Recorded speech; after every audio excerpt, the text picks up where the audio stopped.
Hello gamers, and welcome back to another episode of Solo Spelunking. And today I want to make a video about how to get into solo role-playing now. And the reason I'm doing this video is that I did delete my live stream on this subject. Those of you who have been with this channel from its humble beginnings will remember that I did a 100 subscriber live stream where I talked about, or the title of the live stream was Stop Thinking About Getting into Solo Gaming and Get into Solo Gaming. And in this live stream, I talked about how easy it actually is to get into solo role playing, and without spending a lot of money on tools, on equipment, on dice, on stuff. And the reason I deleted this live stream, it is a personal work-related reason. I do not want to get into too much detail.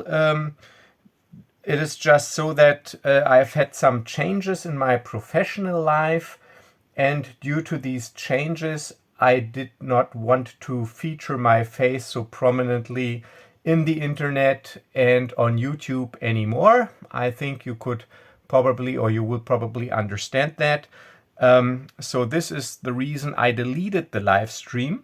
But I think the subject, the topic that I talked about is an important topic, and it's also a topic a lot of people, if you're like, I'm also on Reddit, in the solo RPG Reddit, and a lot of people are there that are new to the hobby, and they got a lot of questions about how to start and what do they need to get and whatnot. So this is the reason I'm reshooting basically the content of my live stream in this video, because for me it is important to emphasize that actually to start solo gaming you don't really need anything. Basically you can start now. You can start right now. So once you're done with this video, actually you should be able to sit down and get right into solo role playing, because a lot of the time I read posts like, well, I'm thinking about going or getting into solo role playing, and so far I got the Mythic Game Master Emulator 2nd edition, the Big Book of Random Tables, the Adventure Crafter, and name supplement X here, and they go, is that enough to get started, or do I need something else? And I'm like, yeah, well, you haven't played a single session so far. You don't even know if it is for you. And you already spent almost, close to $100. And you're asking if that is enough to get started. So one important goal for me in this video is to show you, you can start now. You can start right now with solo role playing without having to spend any money whatsoever. Because you don't need to get any books, you don't need to get any emulators, you don't need to get a rule set. You can get everything you need to get started for free and legally, not pirated, and I will provide links to a lot of things that I will talk about in this video in this video's description. So that is like the number one message you should take out of this video, is that you can actually start solo role playing right now, and you do not need to invest any money or get any supplements just to get started. If you know, well, this is for me and this is great and I enjoy doing this, then of course, like with every hobby, you will get more into the matter, and of course you want to get nice stuff, and then of course you can buy nice stuff, but it's not needed to get started. So actually you can start right now. There are only 4 things that you really need, and these are the things I will talk about, and I will give some examples of how to use them. And then I will finish with some tips for a smooth start into solo role playing. And yeah, and this will be basically what this video is. So first and most important is you can start right now. So what do you need to get into solo role playing? Well, of course, first you need the rules. You need an RPG system that you want to play, and I will get into that. Then you will need an oracle, and I will get into what an oracle is, of course, as well in this video. Third is you need a random idea generator, and of course I will also talk about what that is. And fourth, you need a journal, and I put journal in quotes because, or quotation marks, because journal is just a general term for some sort of cataloging or recording mechanism, but I will get into that. And then finally, I will close with tips for a smooth start. All right, so let's start. Of course, if you want to play a solo role-playing game, you should use some sort of rule system. And probably if you're interested in this subject or topic, you maybe already have a rule set in mind, and you maybe also have a favorite genre in which you want to play. So in this case, regarding rules, you're basically already covered if you got a rule system that maybe you bought in the past or that you have played with a group and now your group disbanded, but you want to continue playing. So then you're covered. But this video also aimed at completely newcomers or complete newcomers, new to the hobby and also new to solo role playing, because maybe you want to get into the hobby, but you don't have a group. Maybe you have a complicated work schedule, you work shifts, maybe you live in some remote place where there are not a lot of people around, or maybe you're just not social, that's fine too. Or maybe you do not want this pressure of having to align to schedules or whatever. Whatever the reason for you to try to get into solo gaming, it's all fine, it's all perfect. And if you're complete new, you probably do not have a rule set. Maybe you have read about different systems, maybe you have an idea. So you should pick a rule set if you're just starting out that is not too complicated, that uses a mechanic that you think you might like a dice resolution mechanic. And of course, that is, if you're just starting, available for free. And there are several options.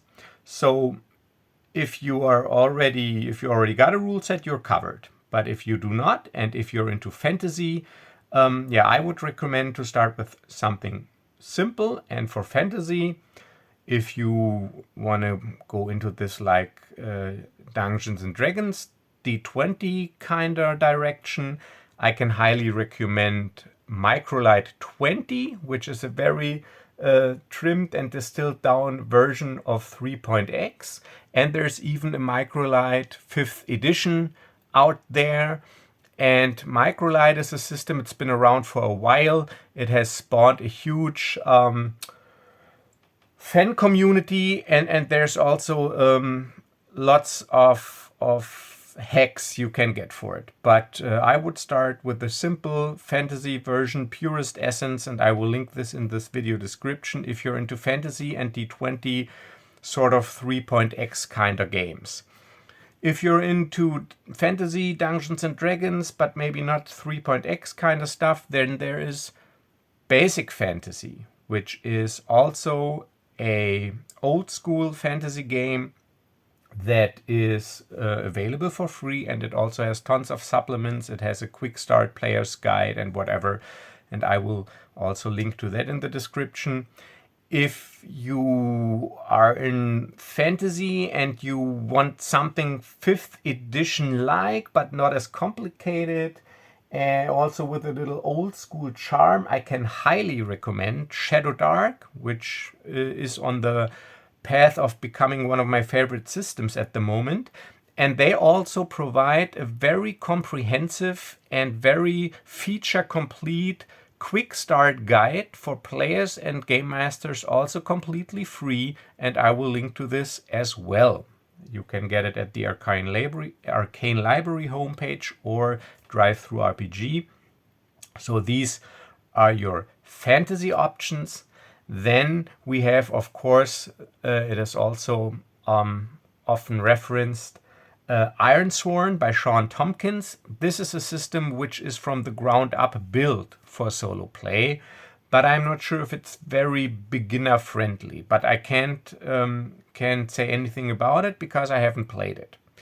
And if you're more the sci-fi type, and you think, D20 sounds nice, and I want something space opera Star Wars like, there's a great fan-made conversion of 5th edition mechanics to Star Wars, and that is called, I think, Star Wars 5e or 5e Star Wars, and I will also link to that.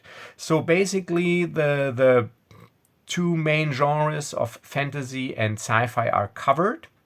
You can get any of the rules I've mentioned for free to just try them out. And I would suggest to start with something simple. So my recommendation would maybe be Microlite 20 or Shadowdark, maybe not so much basic fantasy or Star Wars 5th edition, because like Star Wars 5th edition is based on 5th edition, and if you're completely new, it might be a bit overwhelming in the beginning. If you're not new to the hobby, you should use a system you're very familiar with, because then you only have to focus on learning to use the solo gaming tools and do not need to spend resources or mental resources, that is, trying to figure out a new rule system and the solo gaming mechanics. So to summarize, use something that you are familiar with or something simple. You don't need to spend any money if you just want to try it, and I will provide the links.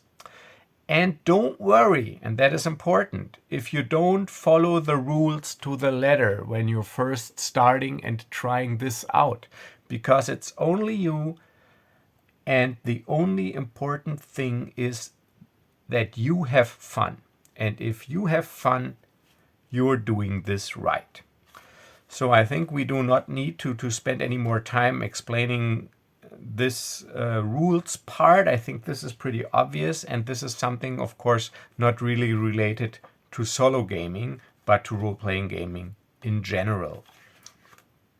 Now it gets interesting when I will talk about the Oracle. All right, so now you have picked your rule system, you have created a character, and you sit down and you start to play.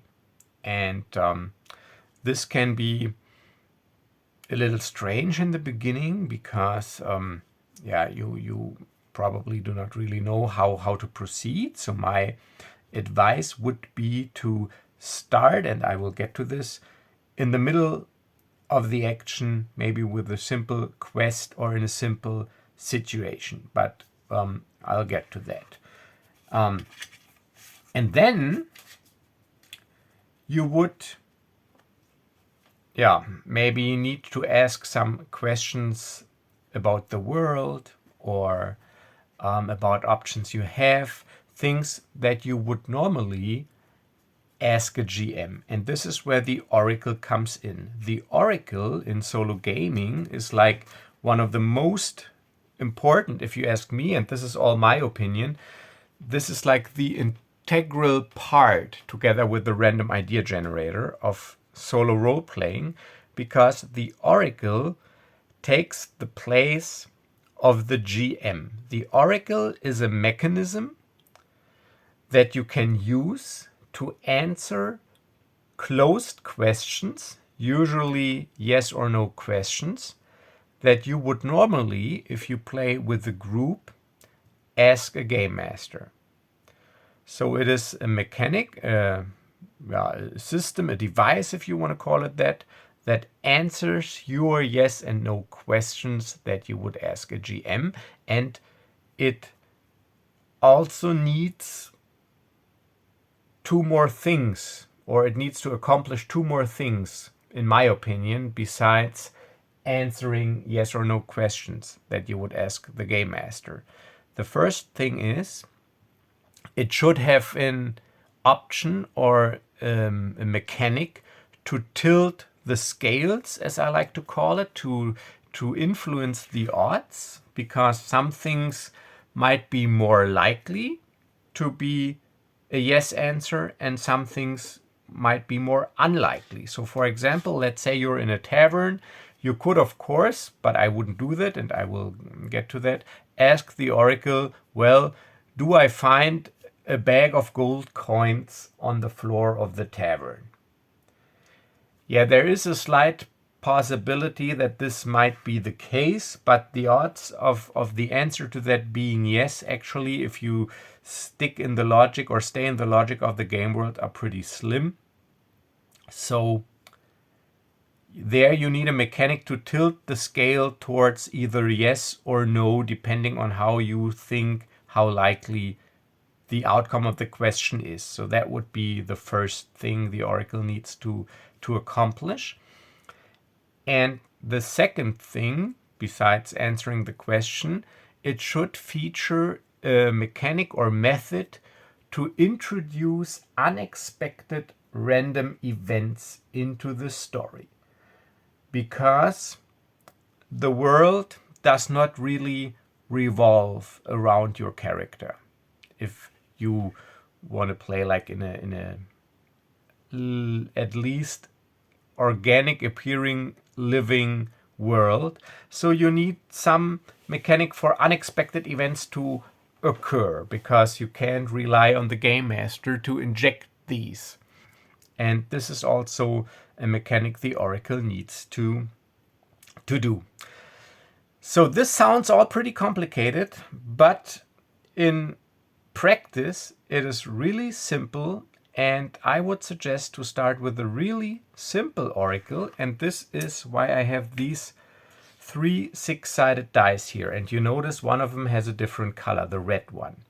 This is basically a very simple oracle that can do all those things that I just said. And this is how it works. You can put one die to the side for the moment. You only need these 2 dice, and they should be in different colors. Doesn't necessarily have to be white or red, but I chose red like sort of as a signal color, because this die I will call the event die. And the other die is the oracle die.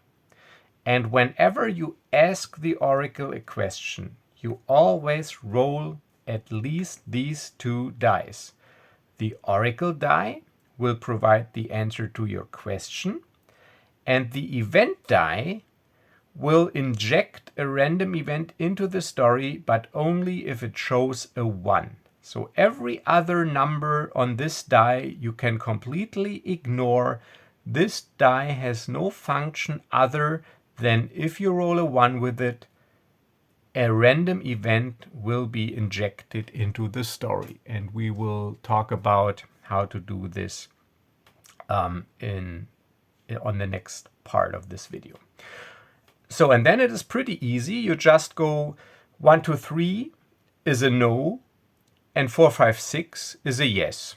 Easy to remember. Low is bad, no. High is good, yes.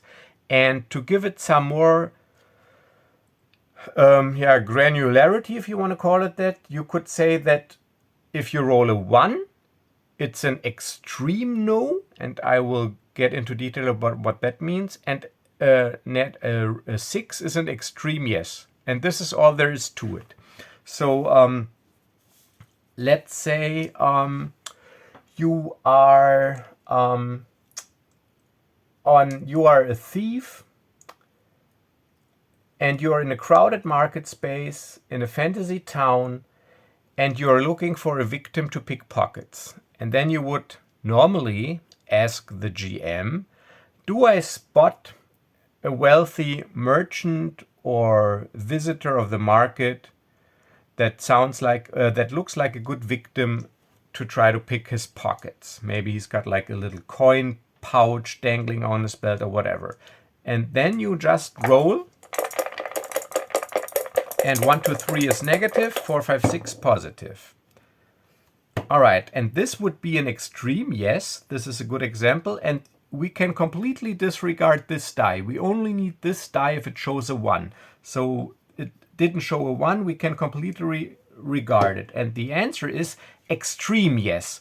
So extreme yes would be something beneficial. In this case, the answer, or you could interpret it maybe like, yeah, you see a wealthy looking merchant, and as a matter of fact, he seems a little drunk and distracted. Maybe he had too much wine for lunch.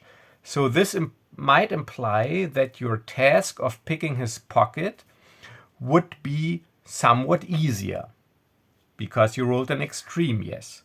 Let's say we rolled a 2, it would be just a no. Nobody sticks out in particular. You don't find a victim that is worth the effort. All right, so what about a 1? An extreme no.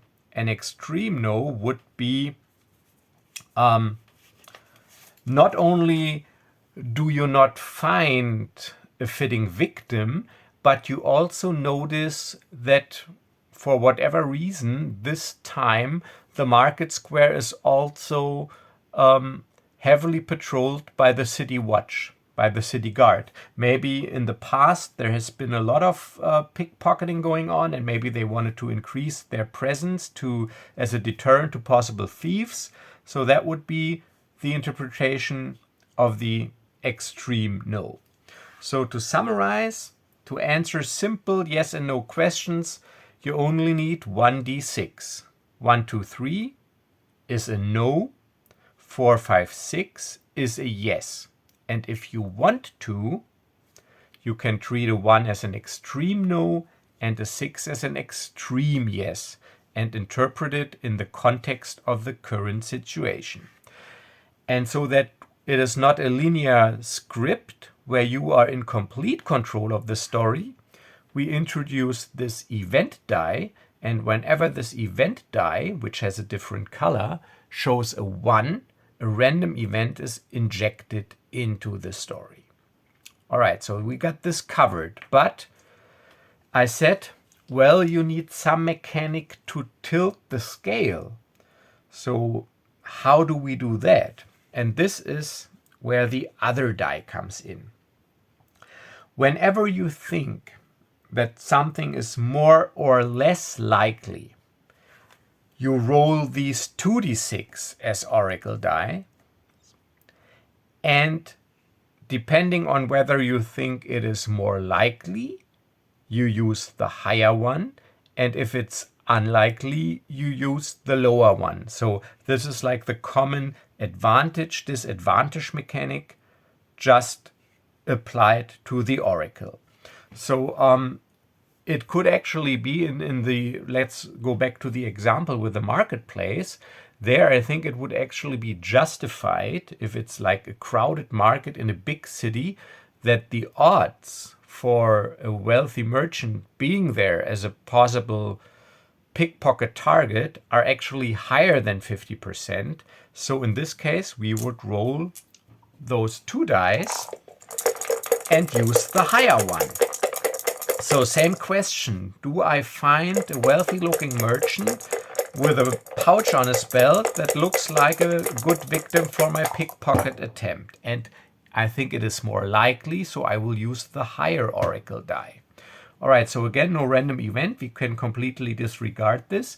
3 would be a no. 1, 2, 3 would be no. However, because we said it is more likely, we use the 4, and that is a yes. So yes, we do spot a wealthy merchant. So with these 3 dice, we have all things covered. We have a method of injecting a random unscripted event. That is this event die, and it is only relevant if it rolls a 1. If the odds are just simple 50-50, or if you don't know it, it's always a good thing just to go with 50-50. Just roll 1 die. If you want to tilt the scale and you think the odds are more or less likely, you just roll 2 oracle dice, and depending on what you think, how likely or unlikely it is, you either use the lower or the higher result. And this oracle is the first essential mechanic for solo role-playing.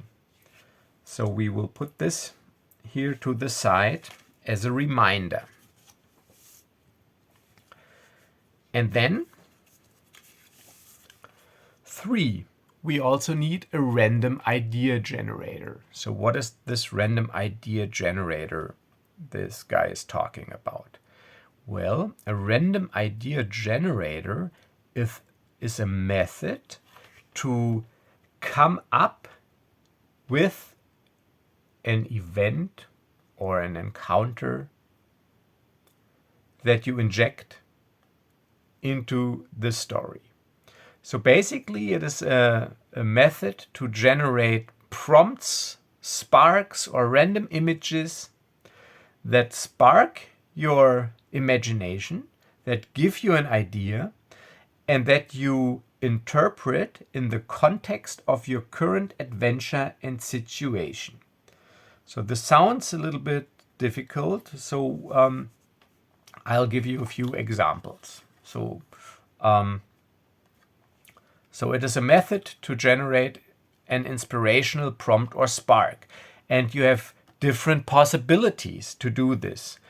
You can use a word list, you can use symbols, like for example on Rory's story cubes, you can use tarot cards, or even a poker deck. Whatever works for you. And the sparks that are generated are interpreted to generate encounters and events within the current context. So this still sounds a little abstract, and I told you, well, you can start right now without needing to spend any money or to get anything. So what I did in the past, and I got an example here, I just crafted my own random idea generator tailored to the genre that I'm playing by just doing the following. I just pull up a Word document, and I have 3 columns with 20 lines, and I fill every column with a word that somehow for you or creates a picture in your mind that is inspirational and that fits the theme of your genre. So this is a random idea generator fantasy theme that I did, and I will link this in the video description. And then if I want to create a random idea, an encounter or whatever, I just roll 3d20, and to make it easy for me, I put down here orange, green, blue. I just rolled 3 dice at once. You can also roll them one after the other, and then you will get 3 words. And the combination of these 3 words and the interpretation of these words in the context of the current situation generate the encounter or event, sparks your imagination, your idea. And this is why it's called random idea generator. And you can interpret the words, of course, literally, but also more abstract. And you do not need to use all 3 of them. Yeah, there are no set rules here when you play solo. You can just, if you have one word and there's something that immediately comes to mind, just use this. If 2 of the words make sense, just use them. And if all 3 of them make sense, use them. So for example, let's say mountain range. Mountain range could be, of course, a mountain range, but it could also stand for an obstacle, an obstruction, a difficult path, something that seems impossible to accomplish. So, for example, you can also use this random idea generator if you want to maybe not ask a closed question, but want to get some more details about an object. And let's say you're in the dungeon, and for whatever reason, you want to know how this door looks like, and you come up with mountain range. Then in this case, I would interpret this as an obstacle, as something you have to spend a lot of effort to overcome, because this is what you do when you climb a mountain. So I would describe this door maybe as a metal door with heavily reinforced joints and a complicated lock. So that would be the interpretation maybe of mountain range within this context. And this is how you use this to insert a random event into your story. So let's go back to our oracle and use these things in conjunction. So let's say you ask a question and you get an answer. Let's say the answer is no, a 3. Where's the 3? And the event die, however, shows a 1. That means, all right, you will have to inject a random event into the story. And what I usually do is, you do not have to inject it right away into the story. I usually resolve the current situation or scene first.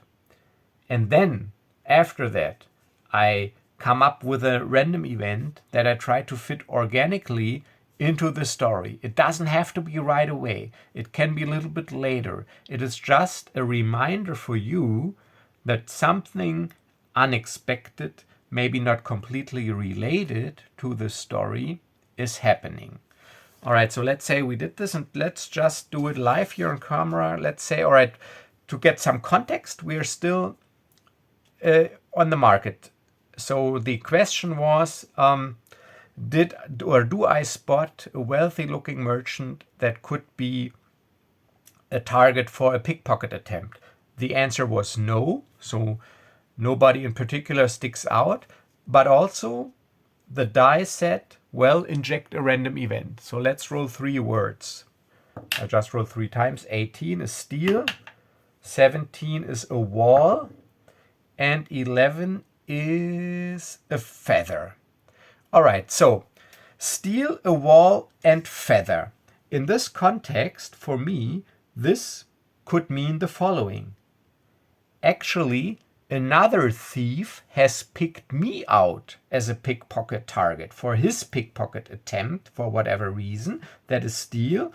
And this thief knows the area very well. So I combine wall and feather into a thief who basically overcomes walls like a feather, so more abstract here, which means for me he's very agile, he's an acrobat, and he moves through the city in a parkour style way, jumping over carts and walls, climbing onto roofs. Just think Assassin's Creed video games. So this would be, I would inject this into the story in a way that while I'm looking for a victim, actually a thief has picked me out, tries to steal my valuables. So we would roll some checks according to our rule system that we chose. And then if he's successful, maybe he steals something, but if he's discovered, I maybe would have to chase him if I wanted to. And then I know by rolling wall and feather and combining it, like I said, that it would be pretty difficult because this thief is very agile. And this is how I would interpret this in this context. And this is what a random idea generator is. And this is something you can easily custom tailor yourself just to get started without having to spend money on big supplements, just to get into the gist of solo gaming and maybe get some practice improvising and using these prompts. And another thing is a random idea or a random event not necessarily always has to focus on your character. The purpose of random events is to show you that the world goes on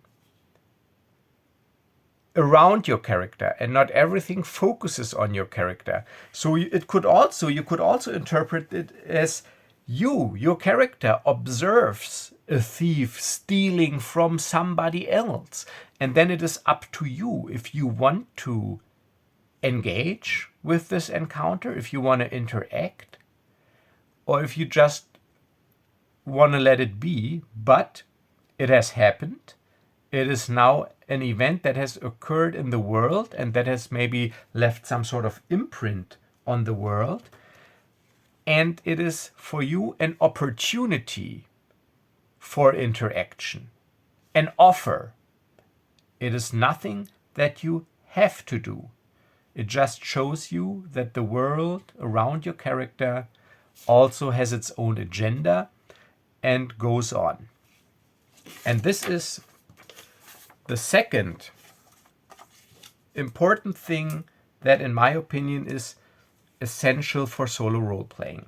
So you take a rule set, you apply an oracle to answer closed questions and to inject random events into the world.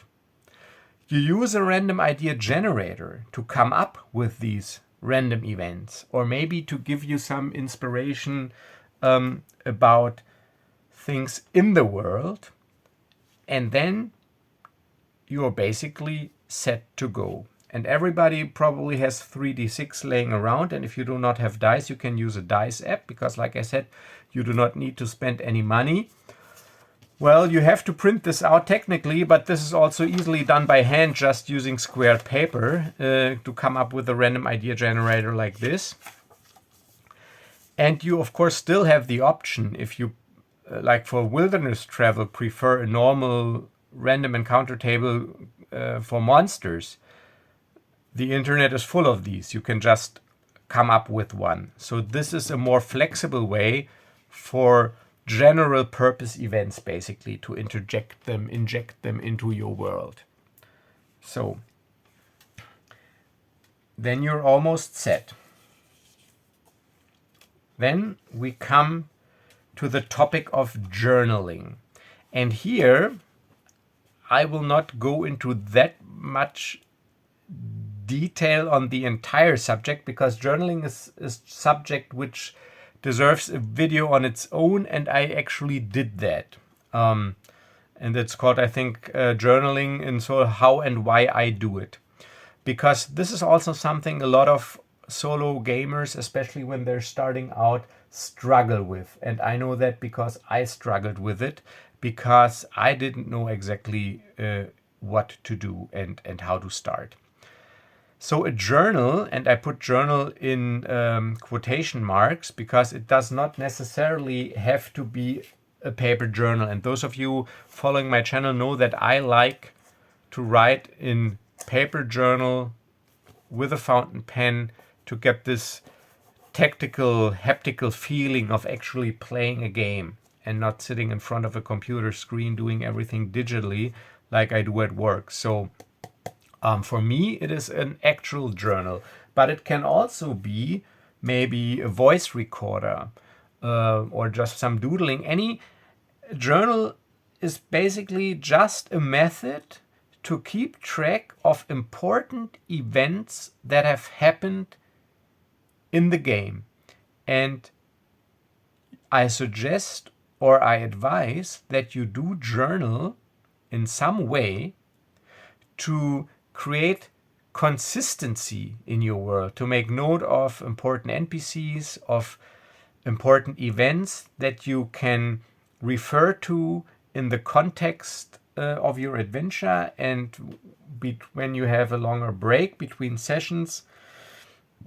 And it also, for me, is a focus to keep my mind engaged and locked in the story.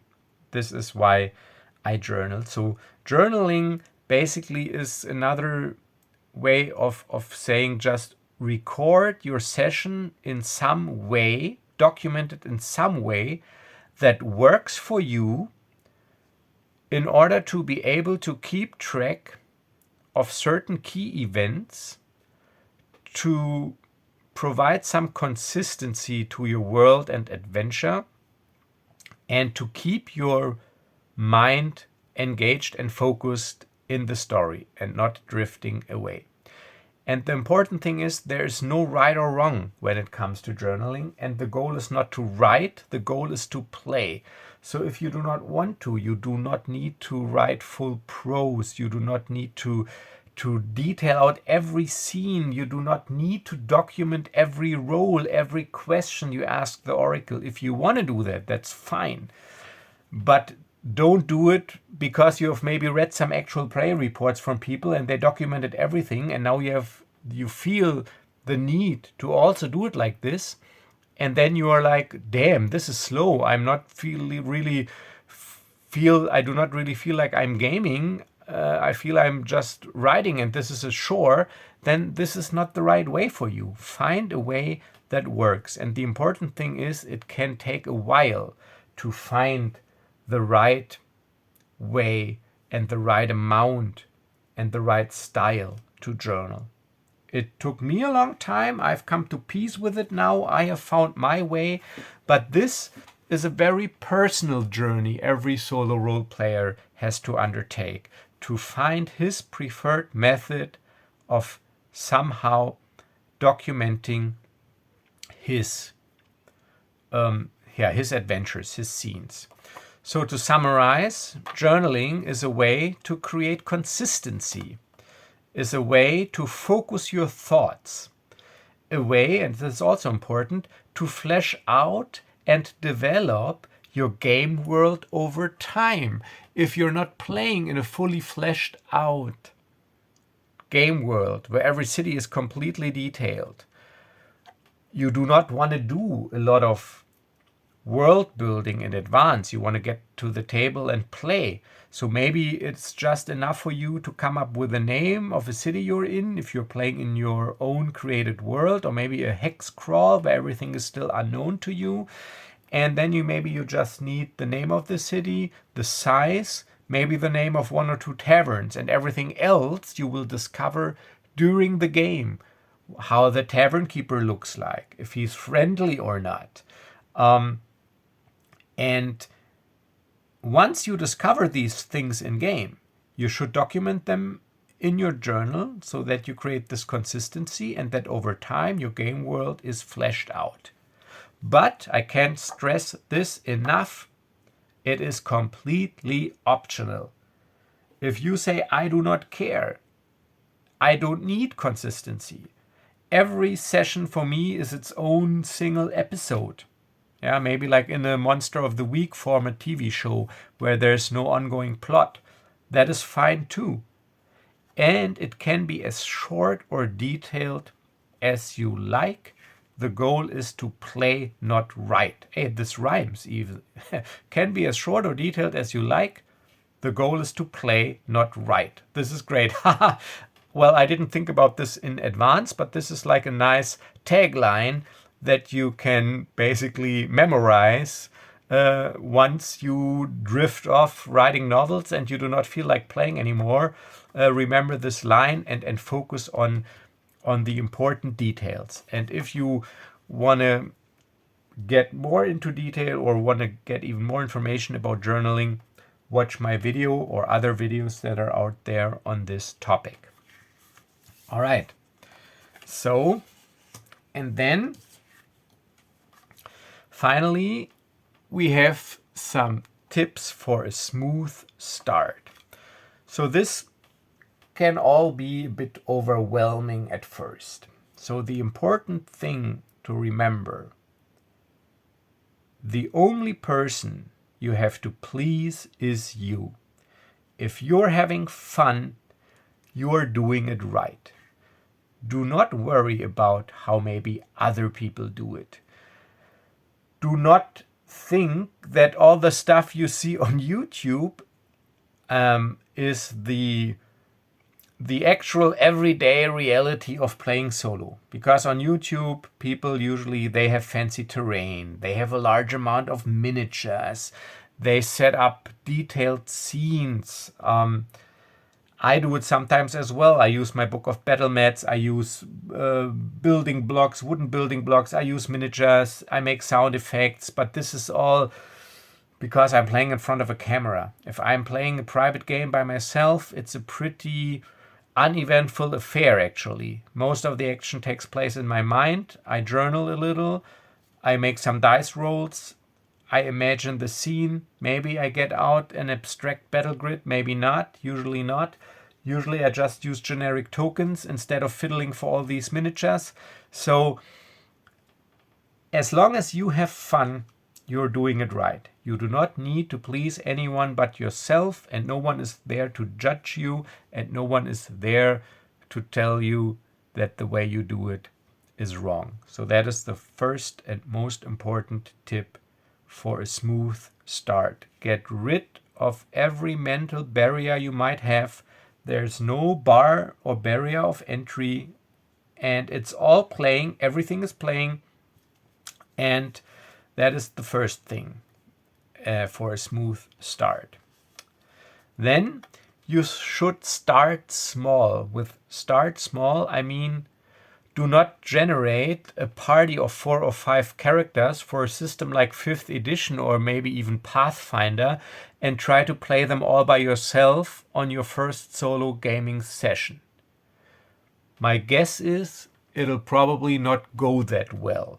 So with start small, I mean create 1 or maybe 2 characters at most. Usually I play with 1 character. In my current Star Wars series, Kaldor Sector, Adventures in the Kaldor Sector, I have 2 characters, but for the purpose of also focusing in this series on the character actions between these 2 characters, the interactions.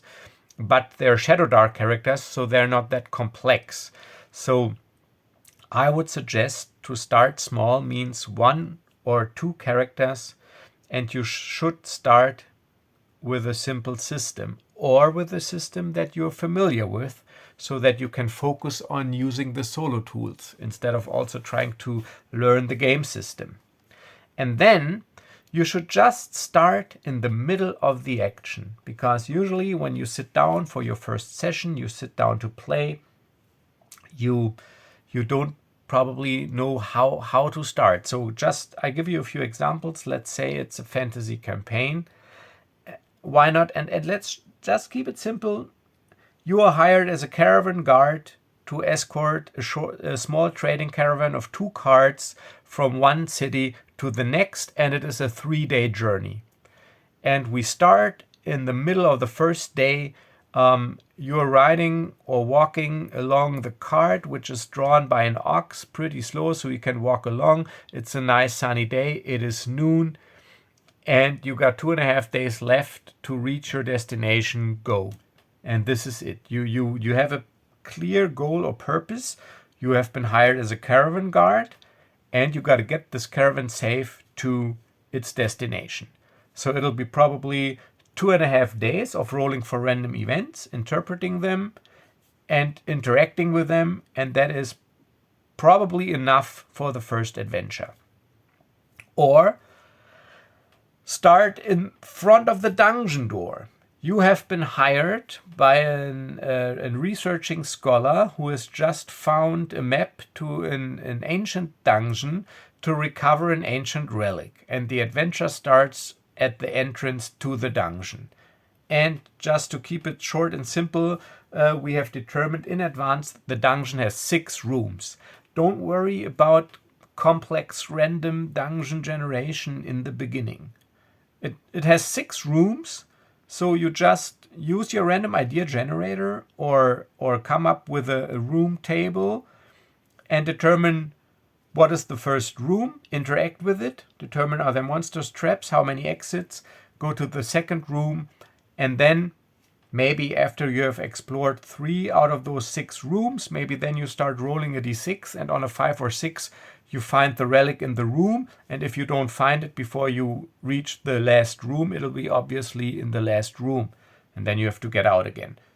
So there would be wandering monster rolls, roll for traps, maybe you have to pick some locks, but you have a somewhat confined area, you have a clear goal, and you have the opportunity to get to know these solo gaming mechanics.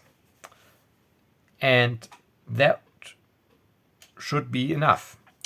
Or another example, let's in the sci-fi scenario. Let's say you play Star Wars, and because I always do that, or most of the time, you play a smuggler. So you can just start with in medias res. You have picked up a cargo of 10 tons of stolen weapons, and you have to deliver them to a rebel cell. And as you leave the atmosphere and head for the jump point, 2 TIE fighters that were on patrol in orbit have taken an interest in you and are on an intercept course. What do? That's it. You're in the middle of the action. It is simple. You have a clear goal. You have some confined area to work with, and you can focus on the solo tools. So that is what I mean with start in the middle of the action. Then keep it simple. Keep it simple. You do not need an epic story in the beginning. Simple quest, delivery quest, dungeon exploration. Simple characters. Maybe do not play a complicated druid or mage with tons of special abilities and spells. Maybe you should stick, for example, to the fighter and the thief in the beginning. Yeah. Then use common sense. Stay within the logic of the game world. Like I said, of course, you can ask the Oracle everything, but the goal is not to play 1,000 questions. The goal is to play a fantasy story that is fun with random events, that is not entirely in your control. But do not ask the Oracle everything. Do not ask the Oracle, are there tables in the tavern? Is there a chair that I find, or are all the chairs occupied? This doesn't matter. You can just use common sense for, I would say, like 80% of things that you need to decide. And the remaining 20% that matter, this is where the Oracle comes in. And stay within the logic of the game world means do not ask the Oracle stupid things that you probably would not ask a real GM because you already know the answers. So, for example, tavern, let's say you're in a crowded tavern and you want to sit down on a chair. Do not ask, before I sit down, is there by any chance a dagger +2 that someone forgot laying on the chair? Even though there might be a slight chance maybe someone was really completely drunk and they did some sort of drunken game and they forgot about their dagger. Yes, but come on, it's not very possible. And then you could say, yeah, but I tilt the scale to the negative. You would still have a somewhat decent chance. But of course, if you want to do that, that's fine, but it'll probably ruin your own fun if you walk out with a dagger +2 out of a tavern. So this is what I mean with use common sense and stay within the logic of the game world. And another important thing is do not use the Oracle for things that are covered by the rules. So if you want to pick someone's pocket, do not ask the Oracle, do I manage to pick the pocket? Instead, use your chosen system task resolution mechanic for picking pockets. So whenever the rules provide a mechanic to resolve a task, use the rules. When you have to ask questions about the world, about things in the world, events in the world, or circumstances, then use the Oracle. So those would be my tips. So this is probably, or was probably, a lot.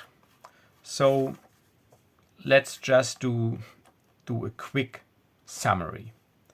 The first important thing is you can start now right away. You don't need to spend any money on any additional equipment that you probably already have to get into solo gaming to see if this is for you. You only need an essential 4 things. you need a rule set that you need for every RPG, so also for solo RPG. And I will provide links to some free rule sets in this video's description. Pick something of a genre and a task resolution mechanic that you like. You probably already have something in mind. And then the two most important things for a solo game are an oracle and the random idea generator. The oracle is a method to answer closed, usually yes or no questions that you ask about the game world, things that you would usually ask the GM. This oracle I showed to you, the D6 oracle with the event die, can not only provide you with an answer, you can also tilt the scales towards yes or no, and you can use this event die to inject a random event into your story. Whenever this die shows a 1, a random event occurs, and you should inject it in a natural way after you have resolved the scene. And 1 to 3 is negative no, 4, 5, 6 is positive yes. And whether you think it is more or less likely, you just use 2d6 and use either the higher or lower value. The second important thing for solo gaming, besides the oracle, is the random idea generator.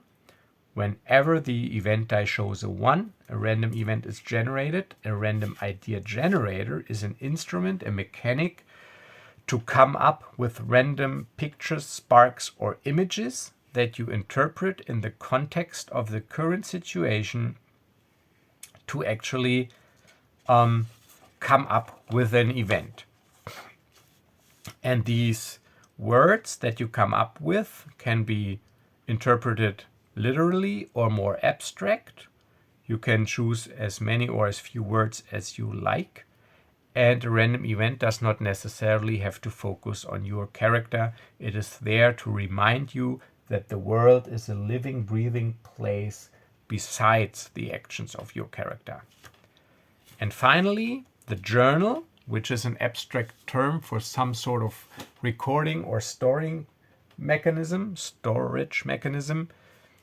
to create consistency, to keep your mind in the story, to flesh out your game world as you go. And if you want to know more about journaling, I got a video on this subject. And this is basically it. The most important part is to have fun. It's only you have to please. And if you have fun, you're doing it right. Find your own way. It is a very personal experience. It is a very personal journey. And basically, to go along with this series, with this video, I did a tutorial series where I actually showcased these things that I talked about today. And I did this series a while ago, and I refer to my live stream in this series. So instead of live stream, now think of this video. There you can see a more detailed in-play example also of these mechanics that I talked about in this video. And if you have tried this and you liked it, then of course you can go all in, get your minis out, do whatever you want, but first see if that is actually something for you. All right. So for me, it was important to re-record this, to get these things back into the world, basically, because, like I said, for professional reasons, I wanted to delete my live stream. And I'll thank you for watching. I hope, as always, that you got something out of this. And if this is the first video you stumbled upon on this channel, please do consider subscribing. And as always, stay safe and stay healthy, and I will see you in the next video. Bye bye.